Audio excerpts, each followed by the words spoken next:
Hold on, just let me see if I can't do it on here. Yeah, it's okay.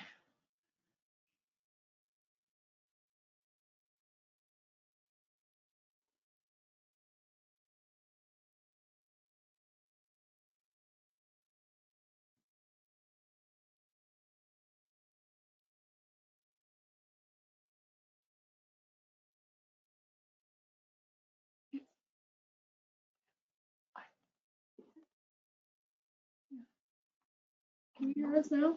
Okay. All right, sorry about that, guys. We were just having a little bit of difficulty with our audio, but we should be good now. So I don't know if you guys heard the beginning here, but welcome to our Reducing Food Waste webinar. My name is Kelly. I am an agency services coordinator here at the food bank. And I'm Denise, formerly JSY Nutrition Ed and Agency Services, but now Direct Delivery Coordinator here at the food bank. We do have some handouts for you guys. In the handout section, you should be able to access those during the webinar and download them and print them off if you'd like. They are storing fruits and vegetables and the reducing food waste PowerPoint. Oh, and we will be recording this webinar, so just be aware of that. You guys are all on mute, so it shouldn't be an issue. Alrighty, so we'll get started.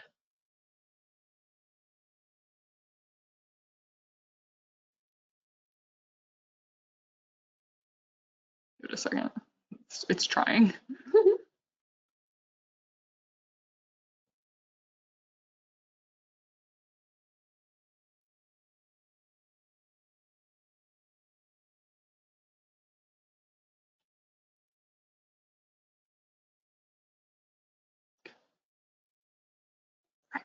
All right.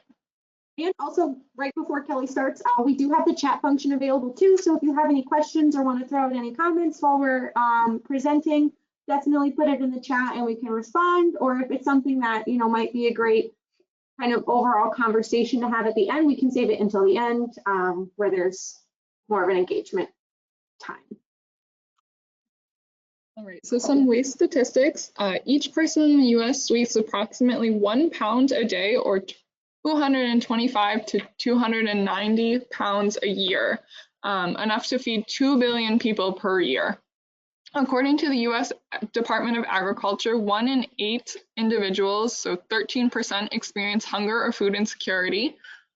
More than 38 million people in America are living in poverty.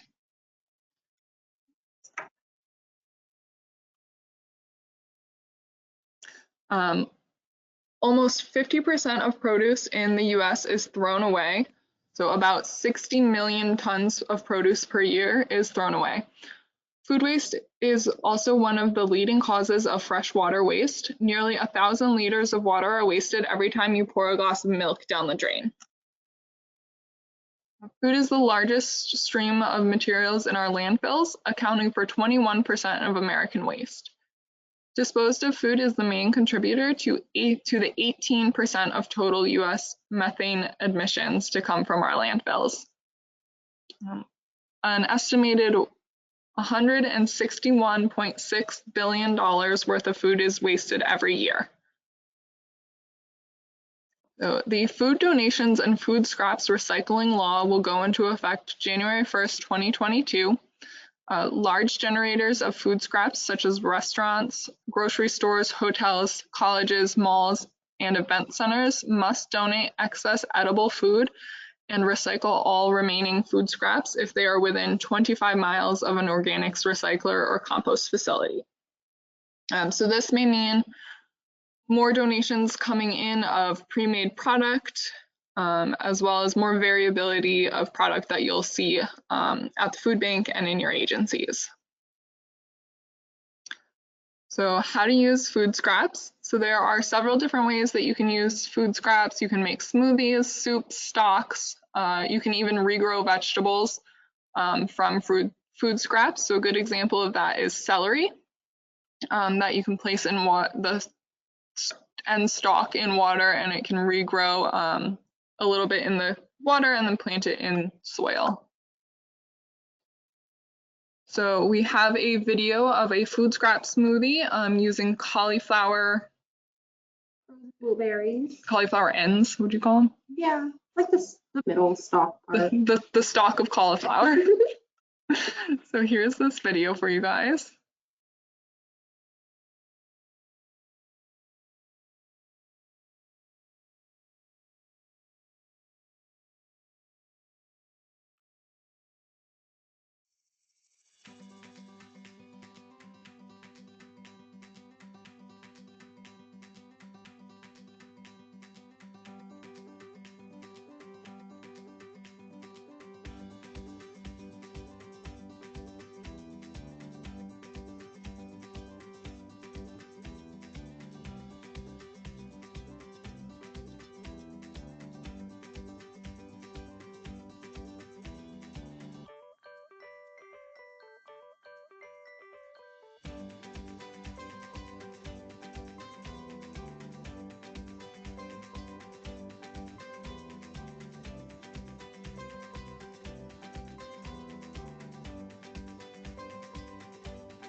Okay, all right, so you can, I don't know how much you guys can see in that video, it's kind of unclear, but we did use the cauliflower stalks and not the florets.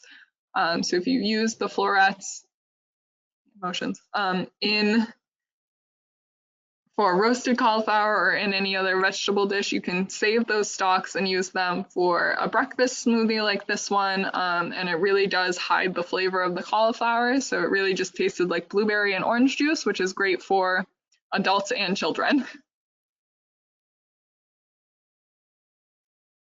All right, so storing produce properly can help elongate the life of your produce. Some fruits and vegetables are okay to be stored in the refrigerator, while others fare much better at room temperature. A quick soak in ice water may be able to revive wilted fruits and vegetables. So if your romaines getting a little wilty, you can try to just do a quick 30 seconds in ice water and pull it out, and it might help to crisp that back up. Storing herbs in a cup of water can help make them last longer. So here's a little chart about what should be stored in the refrigerator versus the countertop. Our handout has a little bit more in depth of what can be stored where, so you'll want to go to your handout section and pull that out. But refrigerated berries and cherries, cut fruit, grapes, lettuce and other leafy greens, Brussels sprouts and carrots. While on the countertop you can store bananas, citrus, pineapples, onions, tomatoes, and garlic. So now we have a video of how to properly freeze items. So when things are starting to get toward the end of their life, you can go ahead and throw them in the freezer to save them, because frozen fruits and vegetables have the same nutritional content as fresh. So hold on just one second while I get this video up. And this method can also be used for, meats and other refrigerated items. If you don't have a vacuum sealer and want to either keep them airtight in the fridge or throw them into the freezer, this method can be used for those as well.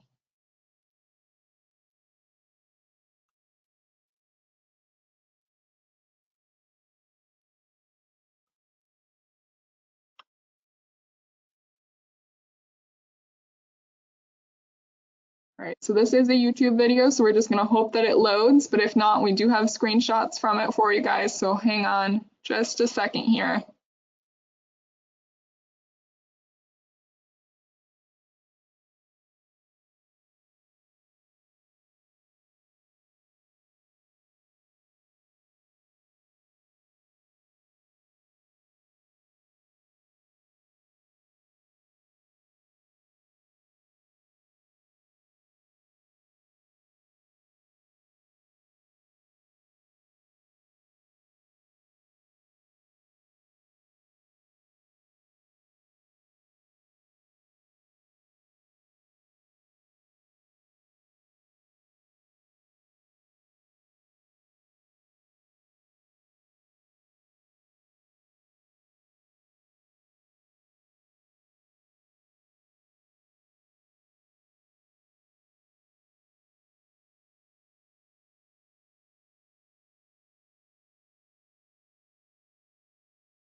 me just get the back. I don't know how to play it. Play from that slide.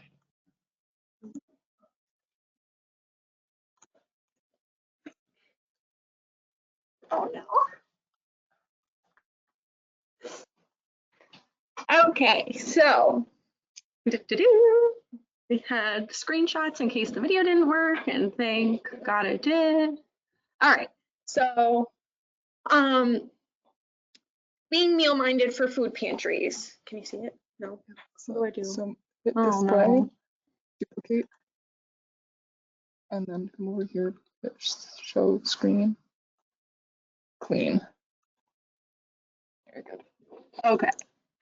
Here we are. All right, so being meal-minded with your food pantry. When giving out pantry bags to clients, focus on what items can be used together to make a meal. So I know like HelloFresh and Blue Apron are two really popular companies right now that will deliver, you know, pre-portioned ingredients and recipes to your doorstep so that, you know, you're not wasting any food in your house. Operating a food pantry, you can have a similar mindset to that. So encouraging your clients to think about what they can make, you know, with a food item and taking the products accordingly.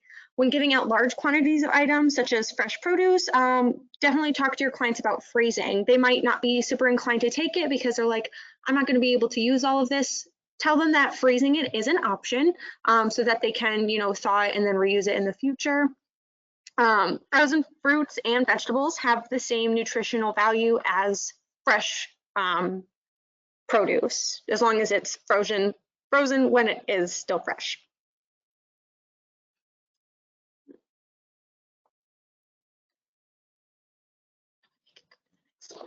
Oh, okay, we got it. For soup kitchens and shelters, when you're preparing for large meals, like in a soup kitchen or a shelter, be conscious of your meal planning.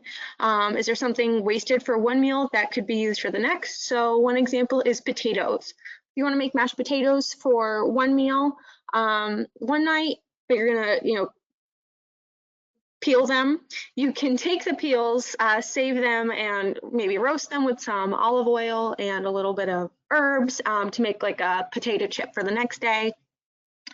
Can stocks or soups be made from scraps as well? So saving carrot tops, onion peels, and other veggie scraps, as well as chicken or beef bones, add that to a stock, and that can then be used, you know, for a future date.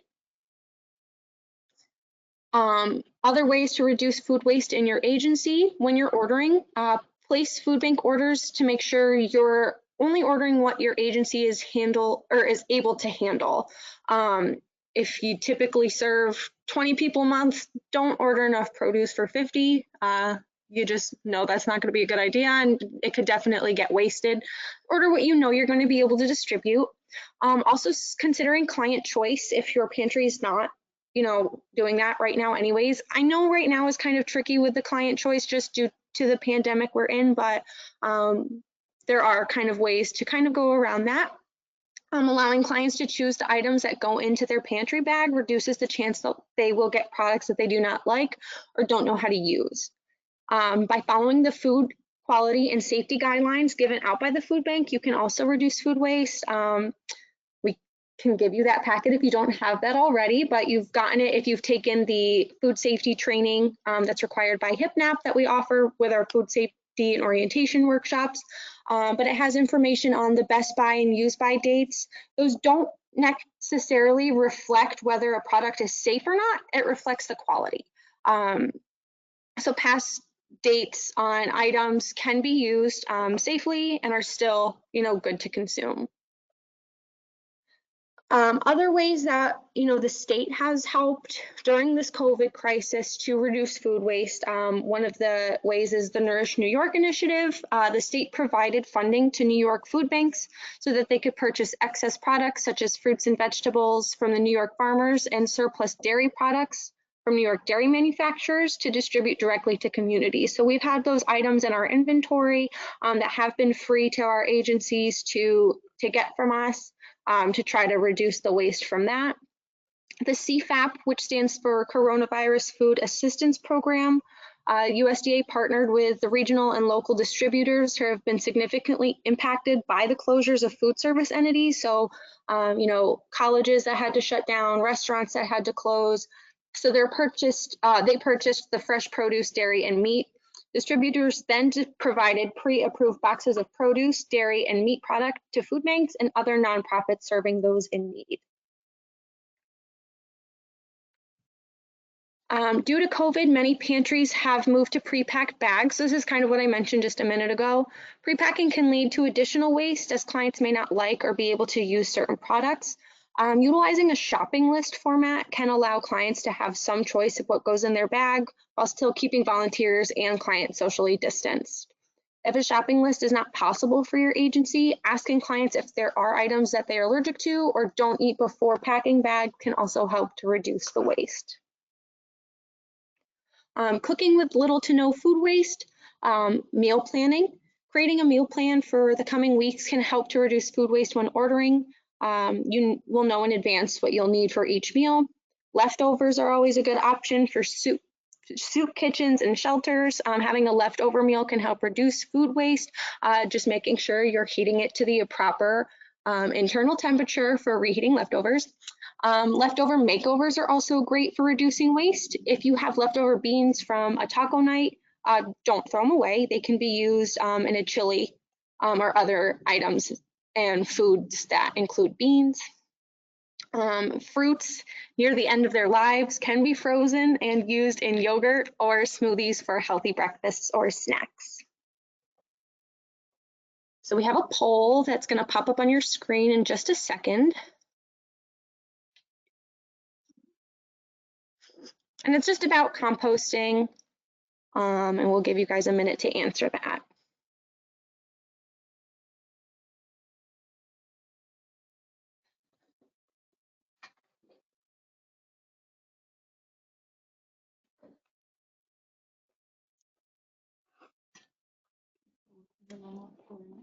Oh, awesome. Okay. So it was just about if you wanted to learn more about composting, which most of you do, so good, because you're going to anyways. But composting food scraps is a great way to prevent items that would otherwise be wasted from going to the landfill. Scraps such as strawberry tops, coffee grounds, and other organic materials make a great addition to compost that can be used on site for gardens, dropped off at community gardens, or picked up by an organics facility for a low cost. Some facilities or gardens may have differing rules about what can and can't be composted, so just make sure to consult with your compost partner to determine what should be composted. So as you can see in the picture right there, it looks like coffee grounds, some onion scraps, an apple core, banana, looks like potato peels down at the corner, and eggshells. So all items like that can be composted. Compost can take between 2 to 6 months to develop. So once it's developed, you should no longer be able to distinguish between the components. Once the compost is developed, it can be used as nutrient-dense soil in gardening. So there are items that aren't compostable, obviously, but just because it can't be composted doesn't mean it has to end up in a landfill. Local farms are able to use meat and bread scraps as well as produce scraps. Wild animal rescues can also use items that you wouldn't normally think of, like meat. And then don't forget about recycling. Cardboard and plastics need to be recycled. They can't be composted, so just make sure you're, recycling them appropriately. So some compost centers in, our service area, there's the Raddick Center in the city of Albany. They have a small fee. Empire Zero picks up throughout Albany and Rensselaer counties, and some parts of Schenectady County. They also have a fee. There's Troy Compost. If you drop off at the Troy's Farmers Market, that's actually a free composting service. And then the Evolve Composting picks up in Saratoga, Albany, Washington, and Schenectady counties, and they also have a fee. So we know that zero food waste isn't always attainable, but something is obviously better than nothing. So this is where we're kind of opening it up to you guys. I think we're just going to utilize the chat function, unless you you have something larger than that can fit in the chat, let us know and we can turn your mic off. But what steps, if any, are you and your agency taking to reduce food waste? So I guess we'll give a second for some responses there. Just as a reminder, the handouts are in the handout section, so if you want to click those and download them before we finish the webinar, that is a great thing to do right now.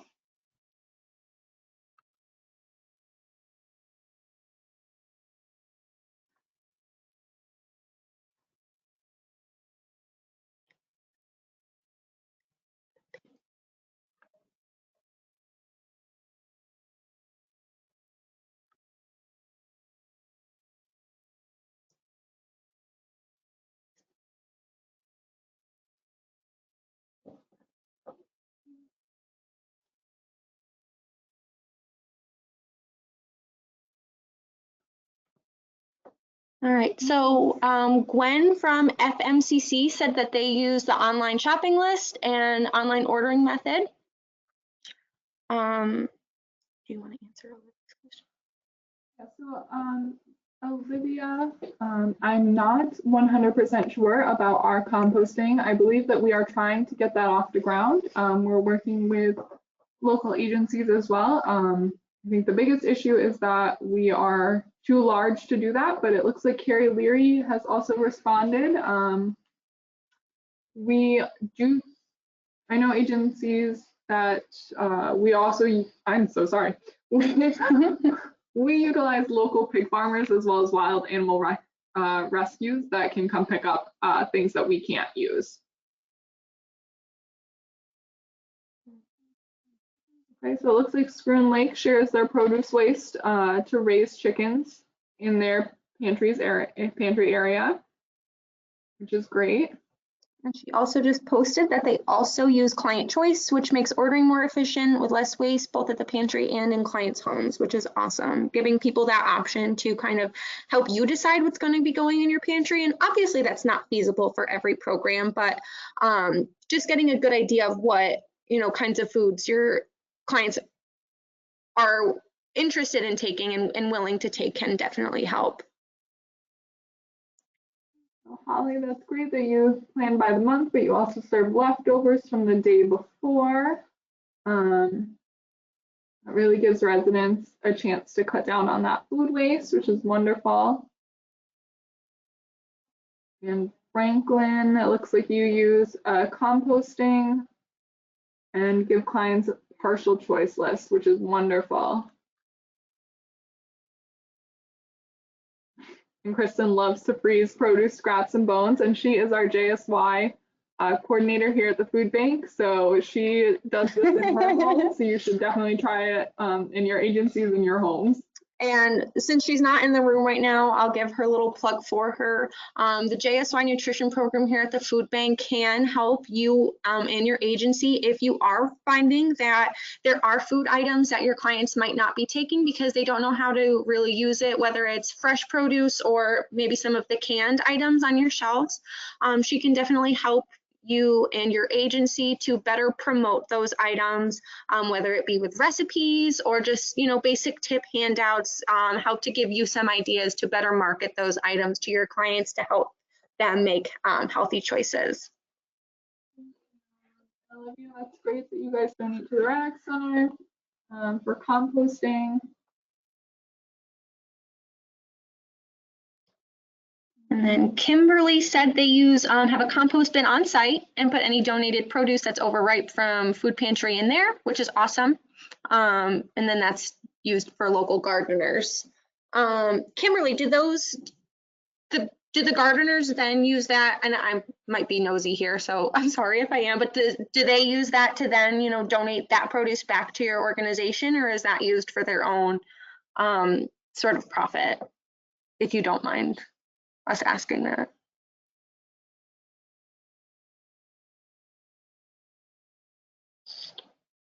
Oh.